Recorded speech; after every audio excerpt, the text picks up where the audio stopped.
ahorita ahí en Hebreos 4, ¿verdad? 6, perdón, acerca de los fundamentos de la doctrina. Nos quedamos en dos temas importantes. Hace 8 días vimos un poco acerca de lo que es el tribunal de Cristo. ¿Por qué? Porque son dos temas importantes que debemos de abordar. Siquiera la palabra muerte para cada uno de nosotros es algo muchas veces feo, ¿verdad? Porque es de los temas que nunca se hablan, ¿verdad?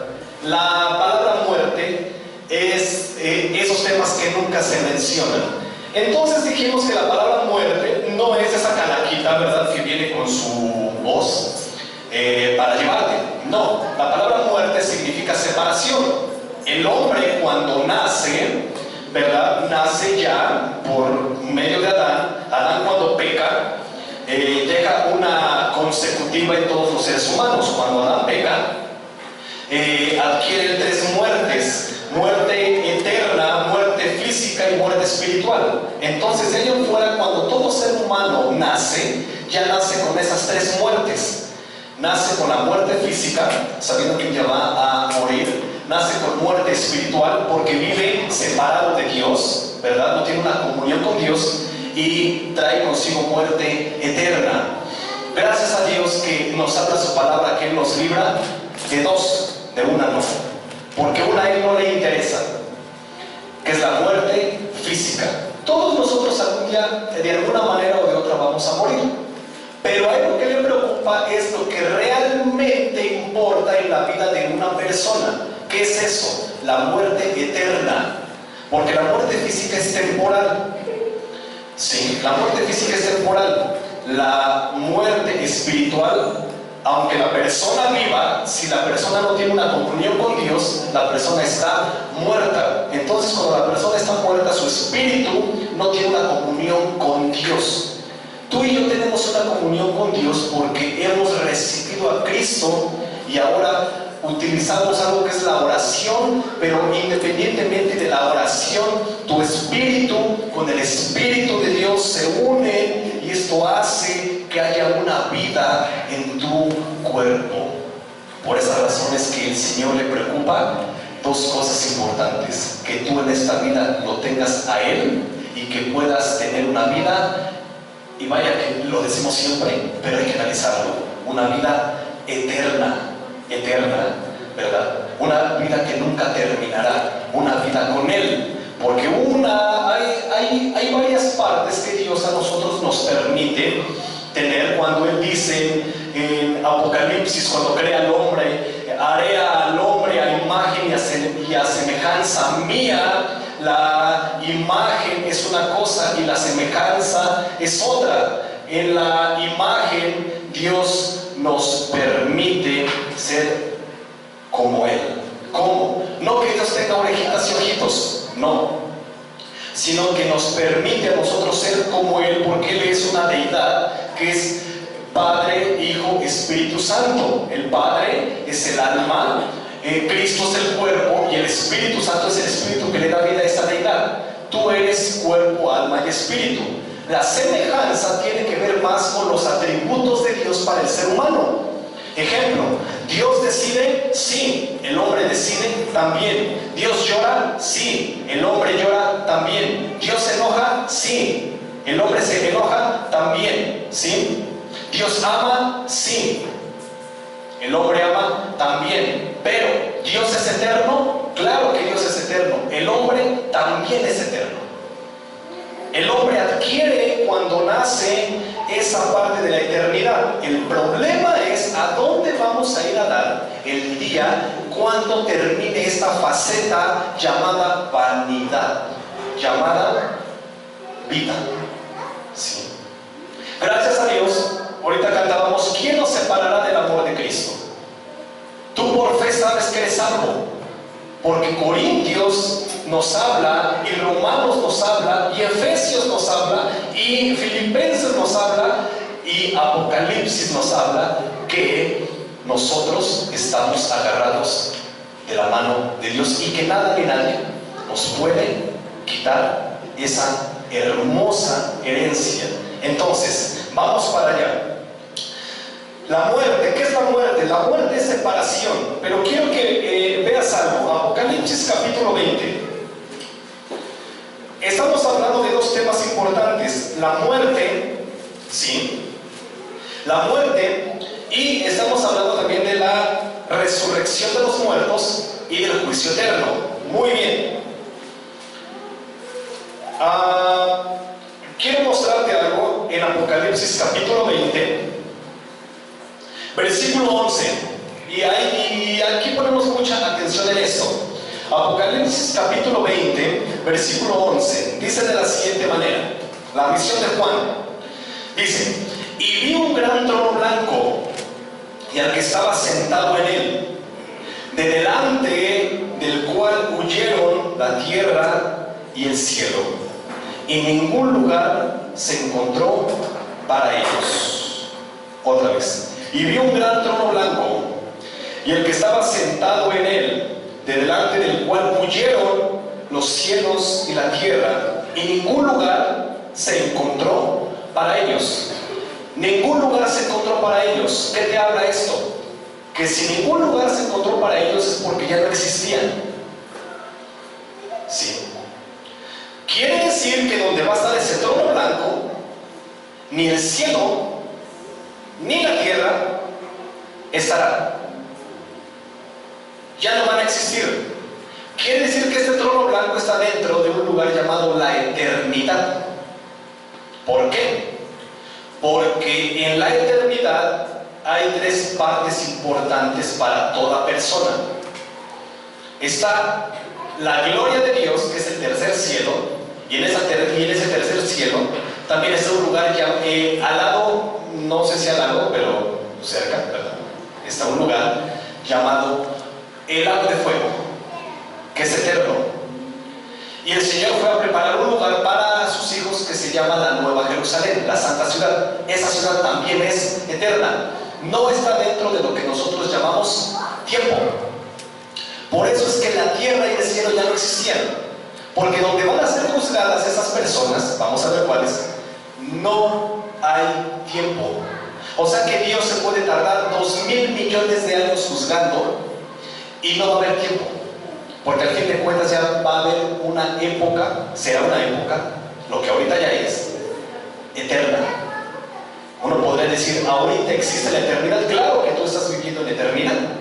Todos estamos viviendo en eternidad. Tanto el bueno como el malo ya están viviendo en eternidad.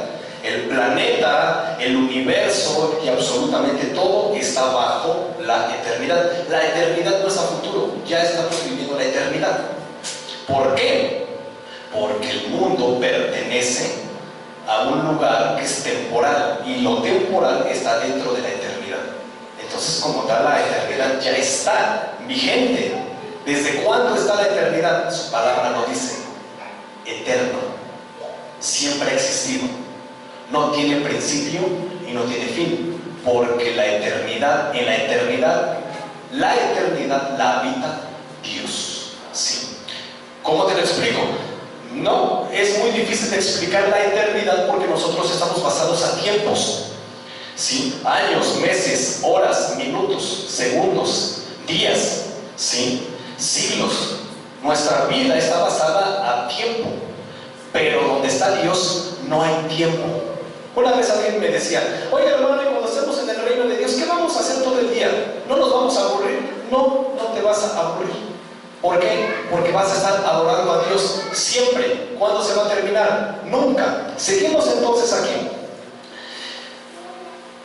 Y vi a los muertos. Mucho cuidado con esa parte. Y vi a los muertos, grandes y pequeños. Decíamos, estas dos partes no solamente es el niño y el adulto. Lamentablemente aquí también habrá niños que no recibieron a Cristo. Oiga hermano, pero la Biblia dice: dejad a los niños, venid a mí, y no se los impidáis, porque de los tales es el reino de los cielos. ¿Tú lo estás diciendo?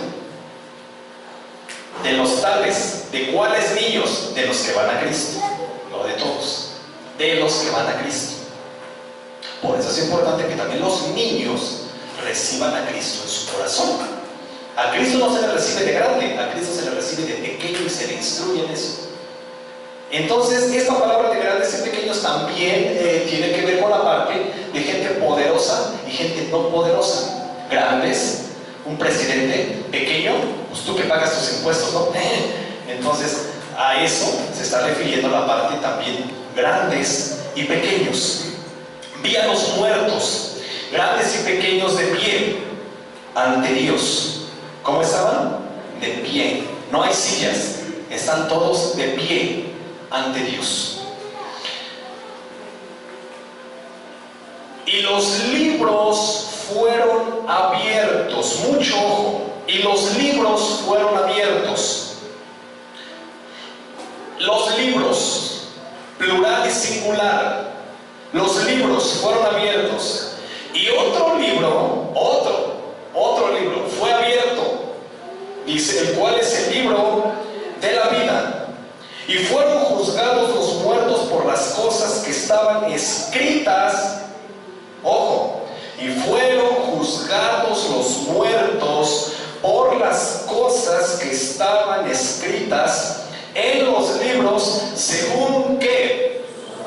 Sus obras. Ojo. ¿Quién vino hace 8 días? La mayoría, ¿no? Menos Benja. Él andaba en Tuxpan, ¿verdad? Dios lo perdone. Bueno. Al cristiano, el cristiano debe tener una idea clara quién es.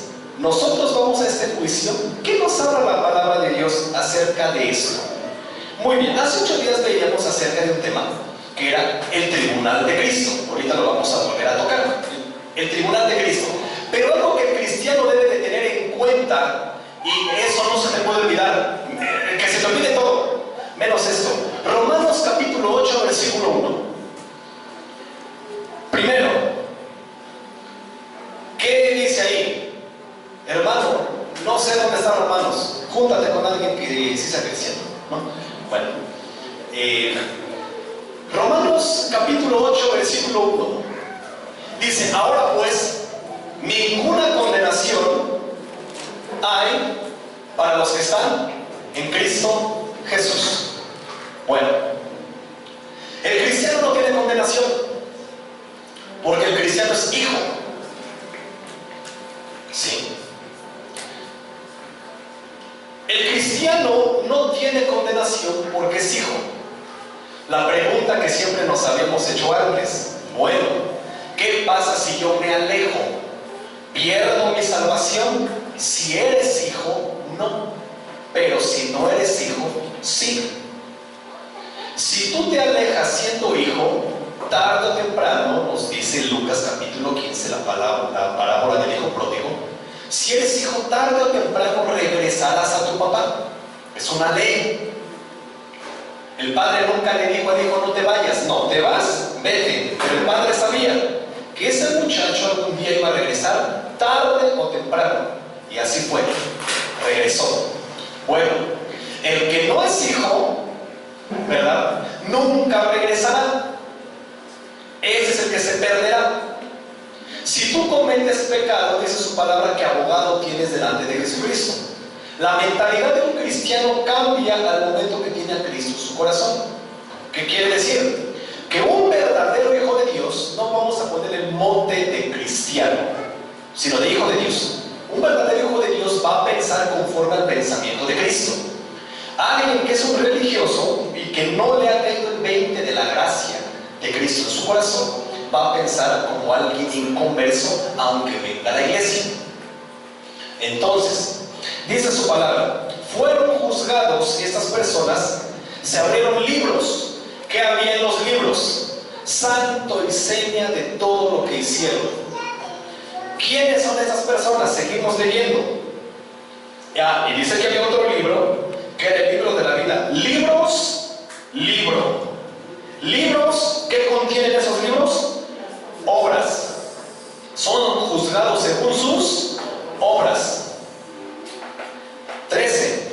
Y el mar entregó los muertos que había en él, y la muerte y el Hades entregaron los muertos que había había en ellos, y fueron juzgados cada uno según sus obras. Otra vez, y el mar entregó los muertos que había en él, y la muerte y el Hades entregaron los muertos que había en ellos. Hades, lugar de tormento, lo que conocemos como infierno. El infierno tiene un lugar, versículo 14. Y la muerte y el Hades fueron lanzados al lago de fuego. Esta es la muerte segunda. 2 resurrecciones, 2 muertes. Eso sucede en general. 2 resurrecciones, 2 muertes. Sí. La muerte y el Hades fueron lanzados al lago de fuego. Esta es la muerte segunda.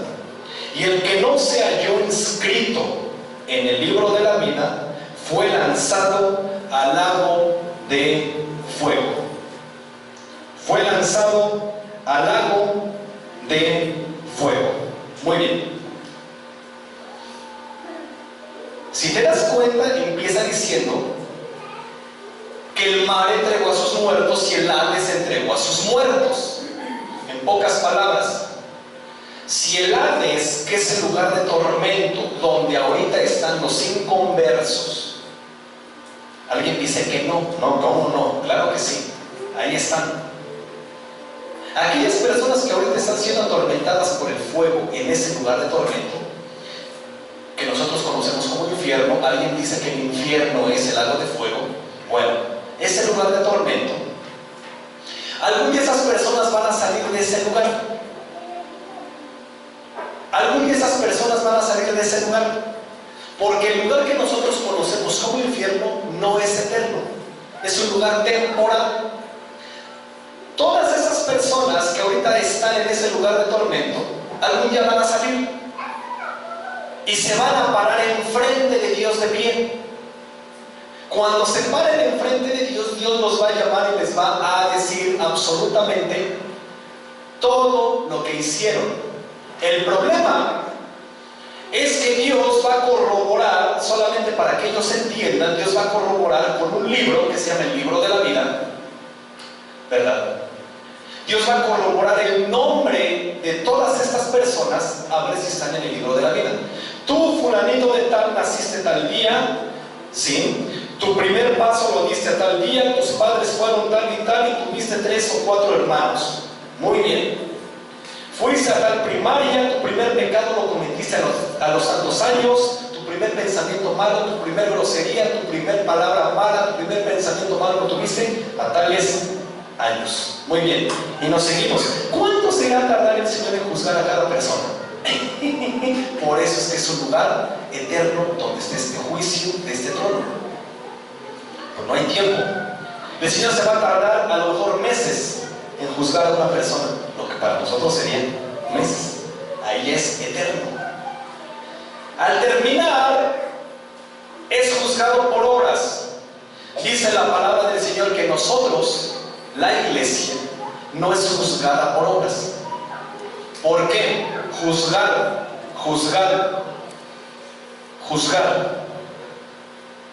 Tú ya no puedes ser juzgado por tus obras, que al fin de cuentas las obras significan pecados, ¿verdad? Porque el ser humano es malo en el interior.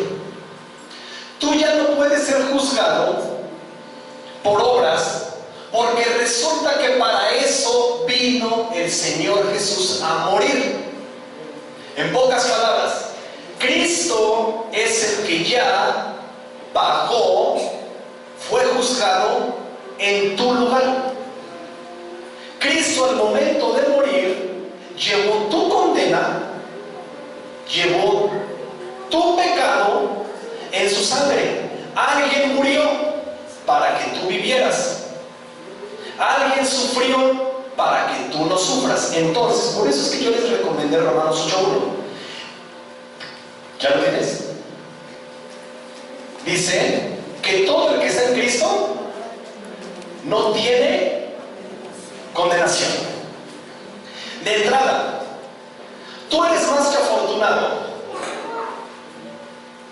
porque tu pecado, todo lo que tú cometes, todo lo que tú cometiste, hay dos situaciones en la vida que marcan es un parteaguas en la vida de un ser humano.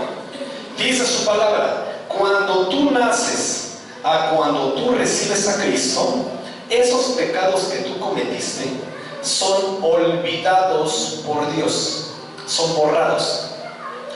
Pero a partir de que tú recibes a Cristo y caminas en fe en este camino que se llama Evangelio, ya naciste de nuevo, ya eres una nueva persona y tú caminas, no quiere decir que vas a ser una persona totalmente perfecta. Vas a tener errores y pecados. ¿Qué pasa con todos los errores y pecados que el cristiano comete a partir que ha recibido a Jesucristo? Todos tus pecados, todos tus errores que tú cometes ya están justificados en la cruz del Calvario. Todos, absolutamente todos.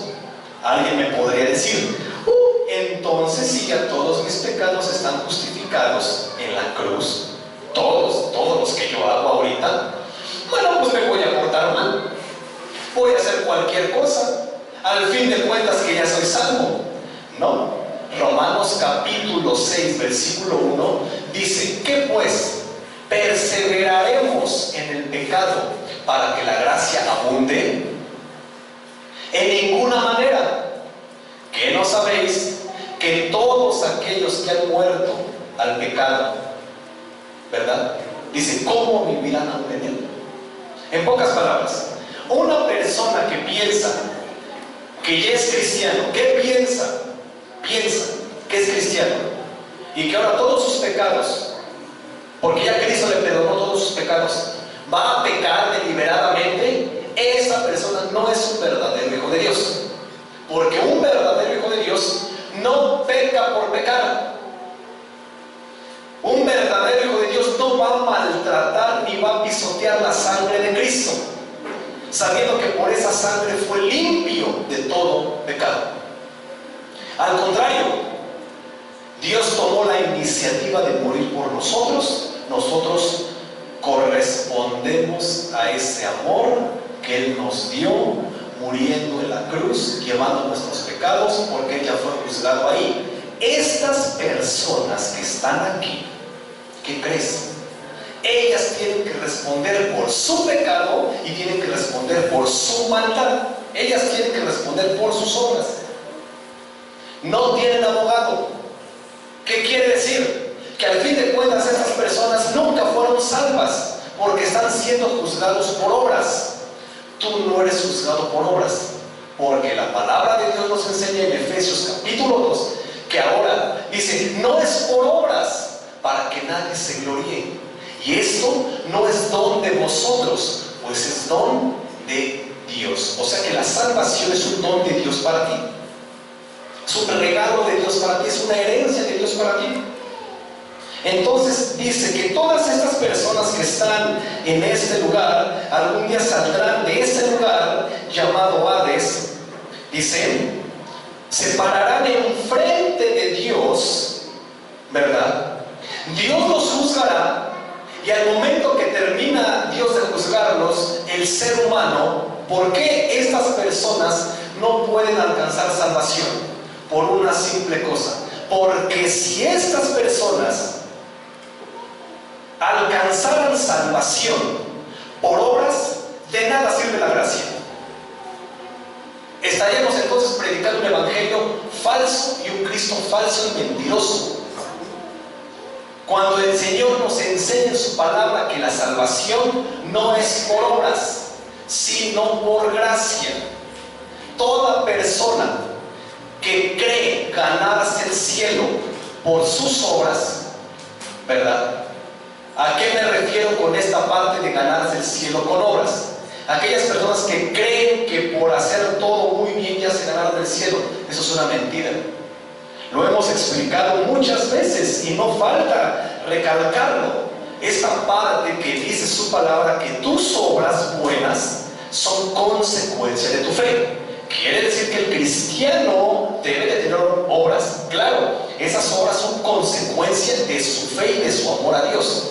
Yo voy a venir a la iglesia, yo voy a barrer, yo voy a tocar, yo voy a dirigir, yo voy a predicar, yo voy a hacer lo que sea, yo voy a obedecer a Dios, lo voy a hacer, no porque con eso me gano la salvación, sino porque con eso estoy adorando a un Dios que ya me salvó. Esa es la gran diferencia. Al fin de cuentas, esa es la gran diferencia entre la modalidad religiosa y la modalidad bíblica. Sí. Cuando tú adoras a Dios, cuando tú predicas, cuando tú hablas o piensas que si no obedeces te vas a ir al infierno, esa mentalidad no es la mentalidad de Dios. La mentalidad de Dios es que tú entiendas que Cristo murió por tus pecados y que ahora tú debes de agradecer con tu vida y obra esa acción, porque tú ya no vas a ir a dar a este juicio. Dice algo bien importante. 14, y la muerte y el Hades, Apocalipsis 20:14, y la muerte y el Hades fueron lanzados a un lugar que se llama el lago de fuego. Esta es la muerte segunda. Yo te decía en un principio, 2 muertes, 2 resurrecciones. Muy bien.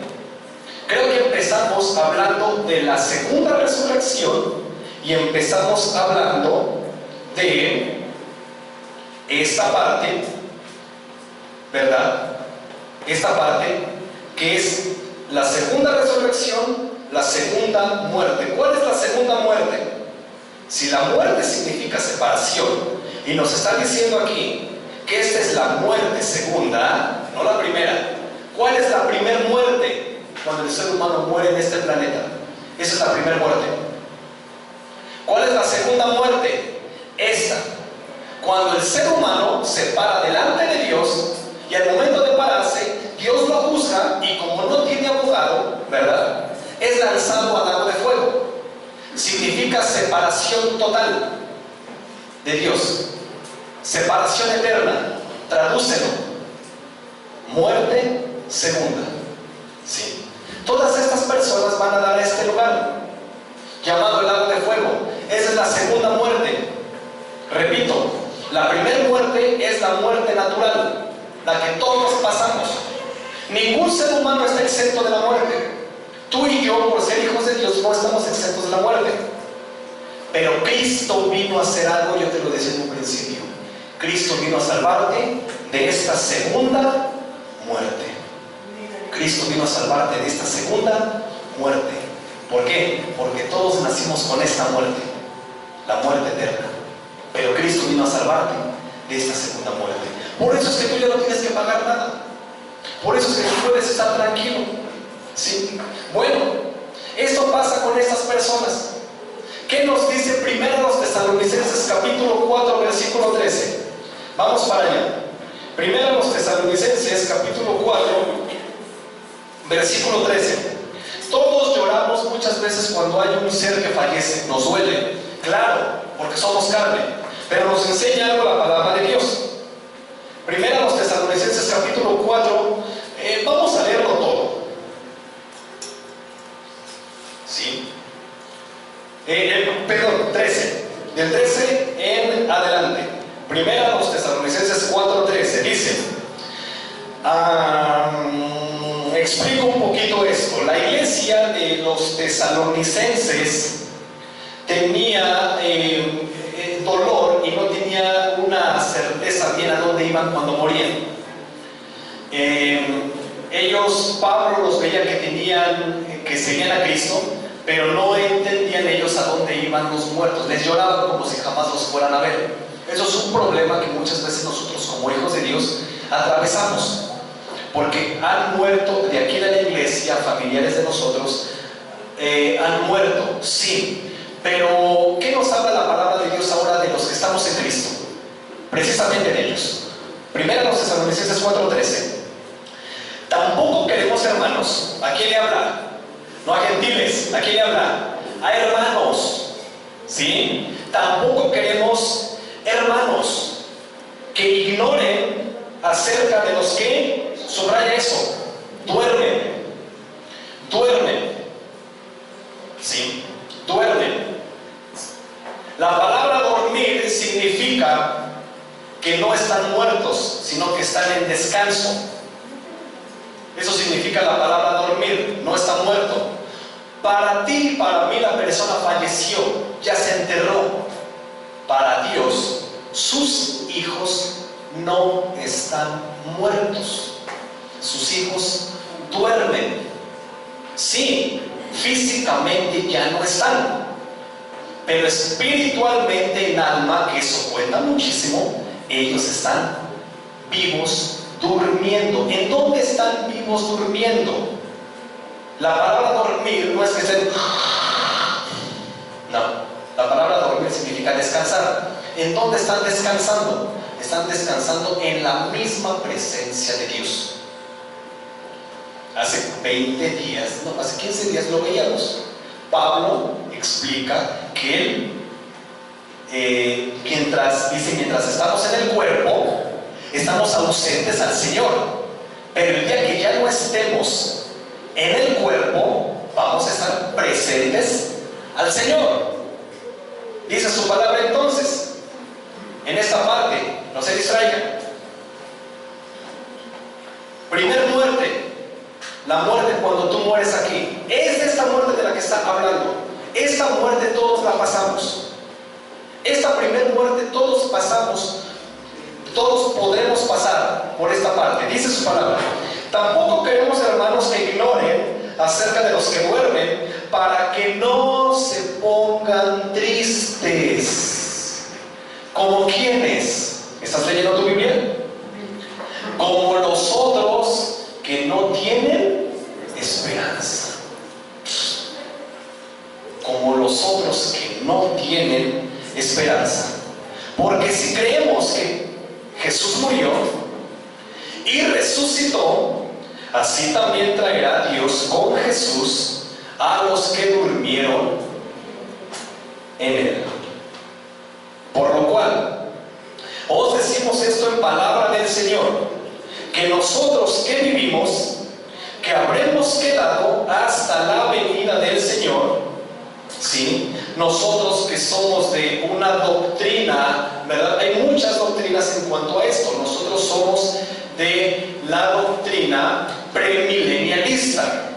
Hay postmilenialistas, hay amilenialistas, ¿sí? Pero nosotros somos una iglesia que tiene una doctrina premilenialista y pretribulacionista. ¿Qué quiere decir? Que creemos en el milenio, creemos que Cristo nos sacará antes de la tribulación y creemos que nos iremos con Él, no en la segunda venida de Cristo, sino en el arrebatamiento de la iglesia. ¿Sí? Dentro de 8 días vamos a ver estas partes acerca de la segunda venida de Cristo y el arrebatamiento de la iglesia. ¿Cuáles son las diferencias entre una y otra? ¿Sí? ¿Cuál es lo que nosotros creemos? Probablemente en YouTube, cuando nos ven, hay gente que me manda mensajes y me dicen: no estoy de acuerdo. No importa. Estoy de acuerdo en eso, pero no estoy de acuerdo en eso. Coincidimos, ahora que estamos viendo doctrina. Vamos a llegar a un punto que después se los voy a mencionar para no perder el hilo de las cosas. Por lo cual os decimos esto en palabra del Señor, que nosotros que vivimos, que habremos quedado hasta la venida del Señor, pone ahí abajo arrebatamiento.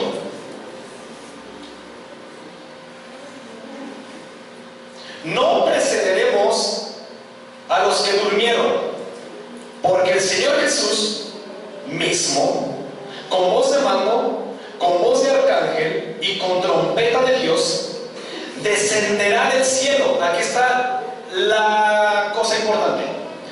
Descenderá del cielo, y los muertos en Cristo, aquí ya menciona que los que durmieron son ¿qué? Muertos en Cristo. Los muertos en Cristo, ¿qué pasará con ellos? Resucitarán primero.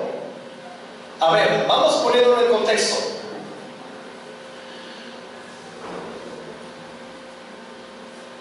¿Dónde está Isaac? Ahí está. Vamos a suponer que Isaac ahorita lo atropella un burro. ¿No?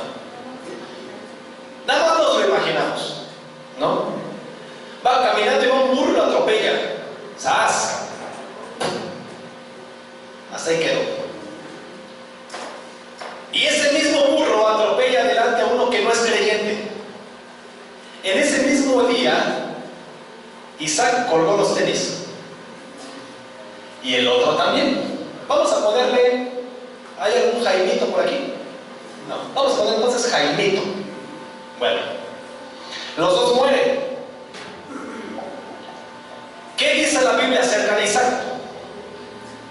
Isaac no muere, Isaac duerme, Isaac va a la presencia de Dios.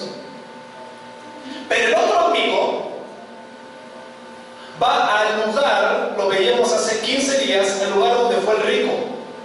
Va al lugar de tormento. Muy bien, ese amigo va al lugar de tormento, Isaac va a la presencia de Dios. Cuando Cristo venga por su iglesia, leemos esto. No pierdan de vista esta lectura. Luego, 17.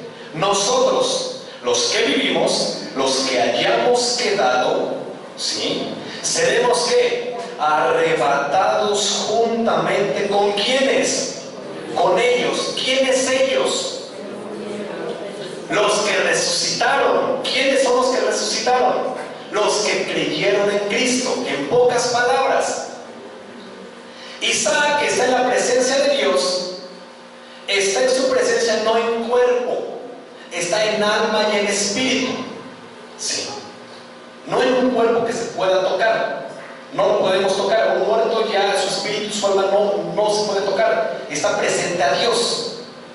Cuando Cristo venga por su iglesia, esas almas que Él tiene de su iglesia, sus hijos que murieron y que están en su presencia, Dios trae esas almas a vida nuevamente. Esto es algo que nunca ha pasado y que nunca volverá a pasar. Esas almas el Señor las trae y estas personas vuelven a resucitar. Bueno, no vuelven, porque no habían resucitado, perdón. Esas personas resucitan. Sí. Esas personas resucitan. Por eso dice el 16. Porque el Señor mismo con voz de mando, con voz de arcángel y con trompeta de Dios, descenderá, ubica bien esto, descenderá del cielo. ¿A dónde? Ahorita dice, y los muertos en Cristo resucitarán primero. ¿Quiénes resucitan? Los muertos en Cristo. Entonces Isaac resucita, ¿verdad? Anayeli pues ya no va a llorar, ya no va a ver ahí, ¡ay, Isaac! ¿No? ¿Qué pasa con Jaimito? Jaimito no va a resucitar. Jaimito, ¿hasta cuándo resucita? Jaimito resucita hasta Apocalipsis capítulo 20, donde va a salir de ese lugar de tormento. ¿Sí? Dios le va a dar un cuerpo incorruptible a Jaimito, y Jaimito se para enfrente de Dios para ser juzgado y para ser lanzado a un lugar peor que el mismo infierno, llamado el lago de fuego. Esa es la diferencia entre Isaac y Jaimito. Isaac resucita en la primera resurrección. Dice su padre, dice, luego nosotros los que vivimos, los que hayamos quedado, seremos arrebatados juntamente con ellos en las nubes. ¿En dónde? En las nubes. ¿Cuál es la diferencia de la segunda venida de Cristo con el arrebatamiento de la iglesia? Muy importante. Arrebatamiento. Cristo no pisa la tierra. Dentro de 8 días lo vamos a ver más explicadamente las dos partes. Pero en esencia, Cristo no pisa la tierra. Cristo no entra al planeta. Cristo recibe a sus hijos, los que vivamos y los que ya murieron y resucitaron, ¿sí? Los reciben ¿dónde? En las nubes. O sea que somos arrebatados. Sí, somos arrebatados. ¿Y qué pasa después? Se inaugura un tiempo de 7 años que se llama la Gran Tribulación. Luego vemos eso. Eso lo vamos a ver poco a poco. Entonces, luego nosotros los que vivimos, los que hayamos quedado, seremos arrebatados, y la palabra arrebatado significa en el griego zarpazo. Zarpazo. ¿Qué es la palabra zarpazo? Agarrar violentamente. Esa es la palabra zarpazo. Agarrar algo violentamente. ¿Alguna vez, híjole, perdón que te lo mencione, pero ay, suena feo, ¿no? Pero ¿alguien de aquí los han asaltado? Bueno, pues a mi hermano. Llegan y te dicen, buenas tardes, contribuyente mexicano. El día de hoy, permítame presentarme, mi nombre es Rosendo Martínez Lorenzo. Vengo a quitarle sus pertenencias. Hágame el favor de firmar esta hoja. Aquí está mi credencial del Sindicato de Rateros de la Ciudad de México, Campus Iztapalapa, ¿no? Y permítame sus cosas, por favor, mientras yo procedo a sacar la pistola. Sí, muchas gracias. Bueno, aquí está mi pistola, trae el registro de CEBO, ¿verdad? Y todo. Ahora, el protocolo dice que yo le apunto y usted le da las cosas. Ah, claro que sí. Aquí tiene mis cosas, mi celular. Permítame quitar el chip. Claro que sí, con todo gusto. Aquí yo lo espero. ¿Así pasa? No. ¿Qué agarran? Arrebatan. Así será. Ay, ya me quiero comer un mosquito. Así será el arrebatamiento. Agarrar algo violentamente. Dice su palabra que en un abrir y cerrar de ojos será. Luego nosotros los que vivimos, los que hayamos quedado, seremos arrebatados, agarrados violentamente, juntamente con los que resucitaron, en las nubes para recibir al Señor. ¿En dónde? Y así estaremos, ¿qué? Siempre con el Señor. Esta palabra siempre es eternamente.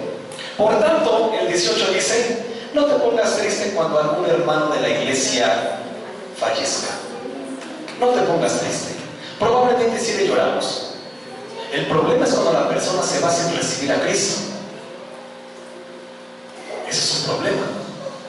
Pero cuando tú has recibido a Cristo en tu corazón, no te preocupes. Por tanto, alentaos los unos a los otros con estas palabras. Primer muerte, muerte física. Todos la morimos. Primera resurrección. Los hijos de Dios resucitan cuando Él viene en el arrebatamiento y nos lleva. Segunda resurrección. Después de un periodo llamado el milenio, cuando el mundo ya no existe, las personas son sacadas de ese lago, de ese lugar de tormento, se paran enfrente de Dios para ser juzgados. Primer muerte, cuando mueren aquí en la tierra. Segunda muerte, cuando ya la persona va al lago de fuego. Volvemos a Apocalipsis.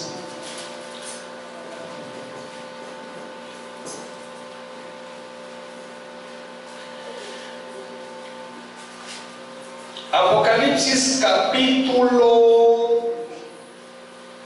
20, versículo 4 en adelante. Precisamente ya habla aquí de los 1000 años. Apocalipsis 24. Y vi tronos, y se sentaron sobre ellos los que recibieron facultad de juzgar. Ponle ahí la iglesia. Y vi a las almas de los decapitados por causa del testimonio de Jesús y por la palabra de Dios, los que no habían adorado a la bestia ni a su imagen. ¿De quién se está refiriendo esta parte? De la época de la tribulación. El anticristo es la bestia. Y a su imagen. Perdón, la bestia es Satanás, su imagen es el anticristo. Y que no recibieron la marca en sus frentes y en sus manos, y vivieron y reinaron con Cristo 1000 años. Pero los otros muertos, el caso de Jaimito, pero los otros muertos no volvieron a vivir hasta que se cumplieron, ¿qué? 1000 años. ¿Sí? Esta es la primera resurrección.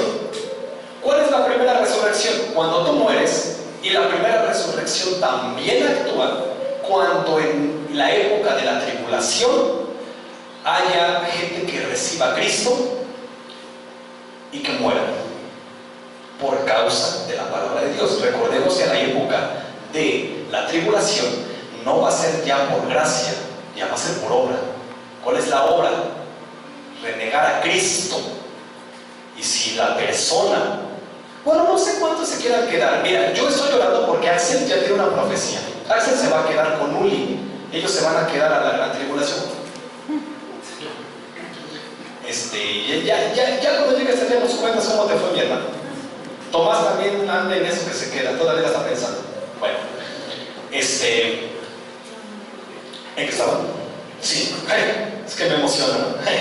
Pero los otros muertos no volvieron a vivir hasta que se cumplieron 1000 años. Esta es la primera resurrección. Los muertos que ahorita mueren en Cristo y las personas que ahorita mueren en Cristo y las personas que mueren en la tribulación todavía cuentan en lo que se llama primer muerte, primer resurrección. Los que ahorita no reciben a Cristo y en la época de la tribulación se dejen marcar con el sello de la bestia, ellos al momento de morir, ¿sí? Dice su palabra que la mano se les va a llagar, pero esta parte es una gangrena, un cáncer, se van a morir.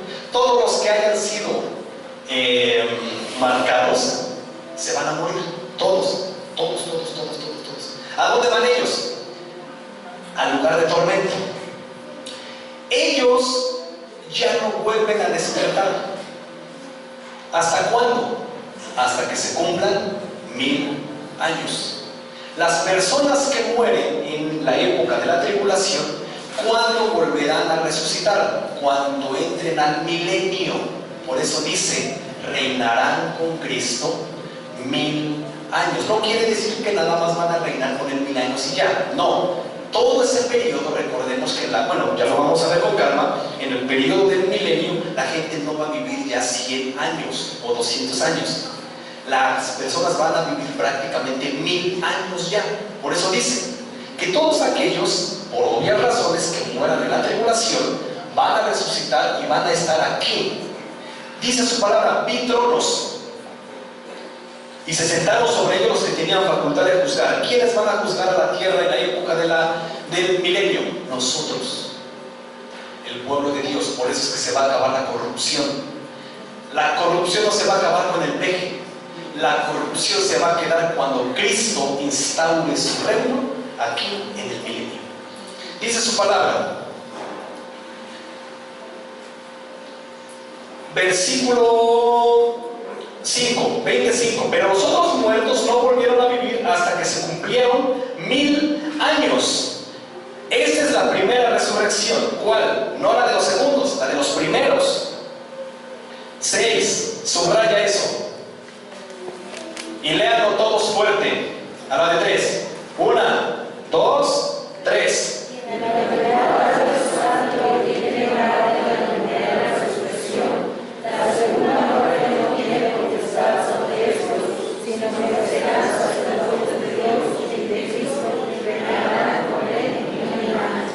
Muy bien. Bienaventurado y santo el que tiene parte en la primera resurrección. La segunda muerte, ¿cuál es la segunda muerte? Cuando son lanzados al lago de fuego. La segunda muerte no tiene potestad sobre ellos. 2 muertes, 2 resurrecciones. resurrecciones. Por eso, si tú has recibido a Cristo en tu corazón, no te debe de preocupar ni la primera muerte ni nada. Porque al momento que mueras, vas a la presencia del Señor. El día que Cristo venga por su iglesia, que ya no falta mucho, ¿verdad? Esa persona volverá a vivir en un cuerpo incorruptible. Ojo de la palabra incorruptible. Yo he escuchado muchas predicaciones donde se refieren al cuerpo incorruptible como un cuerpo santo. ¡Mentira! El cuerpo incorruptible significa que no se echa a perder. Un cuerpo eterno. Tu cuerpo de ahorita no es eterno, es corruptible, se echa a perder. Dios le va a dar un cuerpo incorruptible tanto a buenos como a malos. ¿Por qué crees? Porque van a pasar los malos una eternidad sufriendo sin Dios, y sus hijos una eternidad gozando con Dios. Ahorita nuestro cuerpo va a dar al lago de fuego, se deshacen unos por tres. La idea de Dios no es esa. La idea de Dios es que el ser humano sea eterno, y para eso necesita un cuerpo eterno. Entonces nos habla la palabra del Señor acerca de las dos muertes, las dos resurrecciones. Dentro de 8 días vemos por separado segunda venida de Cristo y resurrección. La Biblia nos habla de arrebatamiento, sí. ¿Ha habido arrebatamientos a lo largo de la historia? Sí. Y nos menciona el Señor un protocolo de cuando Él arrebata a alguien. Eso, si Dios quiere, ya lo vemos dentro de 8